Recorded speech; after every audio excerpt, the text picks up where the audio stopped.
किसान आंदोलन में जान गंवाने वाले करीब 70 किसानों की याद में अगर हरियाणा के किसी भी बॉर्डर पर किसानों का स्मारक बनाए जाने की मांग उठती है तो जेजेपी उसका समर्थन करेगी। ये कहना है जेजेपी के राष्ट्रीय महासचिव दिग्विजय चौटाला का। दिग्विजय चौटाला ने कहा कि अब जबकि कृषि कानून वापस होने के बाद ये मुद्दा पूरी तरह समाप्त हो चुका है, तो ऐसे में जरूरी हो जाता है कि जिन किसानों ने आंदोलन के दौरान जान गंवाई उनके परिवारों को उचित मुआवजा मिले। दिग्विजय के मुताबिक आंदोलन में जान गंवाने वाले किसानों के परिवारों को मुआवजा और सम्मान दोनों ही मिलना बेहद जरूरी है।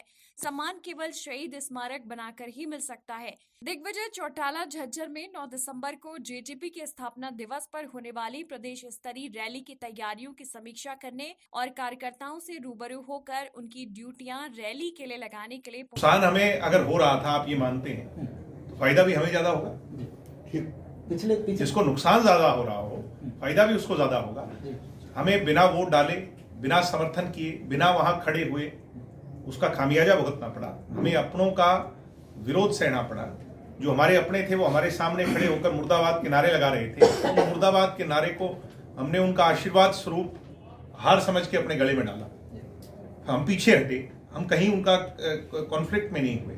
जब लाठियां पड़ी कुरुक्षेत्र में बुजुर्गों को, तो मैं पहले सबसे गया वहां, मैंने माफी मांगी। हम हर उस मुद्दे पर बड़े खुले तौर पर बोले। मैंने यहां तक भी कहा कि हमारी पार्टी की सोच है कि कानून वापस हो। तो निश्चित तौर पर आज वो वापस हुए हैं तो उसका फायदा तो हमें मिलेगा, इसमें कोई दो राय नहीं। मगर ये क्रेडिट लेने की बात नहीं, ये बधाई की पात्र अगर सबसे ज्यादा है तो वो किसान है जिन्होंने ये संघर्ष किया। हम तो उसका एक हिस्सा बन रहे, उसमें कोई दो राय नहीं। एक मांग जी, उसमें विपक्ष निरंतर हमलावर इस बात को लेकर के हुड्डा साहब ने सीबीआई का सिटिंग जज से जांच कराने की मांग को अभी सरकार उसकी जांच करवा रही है। अगर फिर भी ऐसे प्रश्न दोबारा रेज होते हैं, जो शंकाएं रहती हैं, तो निश्चित तौर पर इसकी जांच होनी चाहिए, गंभीरता से होनी चाहिए। लोगों ने दोनों ही पार्टियों को, भारतीय जनता पार्टी को और जननायक जनता पार्टी को विशेष तौर पर इसलिए मैंडेट दिया कि निष्पक्ष, ना पर्ची ना खर्ची की सरकार, ऐसी सरकार जिसमें सबको समान अधिकार मिले, वो हम बनाएं। और इसी के मूल मुताबिक हमने बनाई। अगर भ्रष्टाचार के खिलाफ कोई मामला आया तो हमने उस पर सख्त कार्रवाई की। दुष्यंत जी इसके सबसे बड़े एग्जाम्पल है।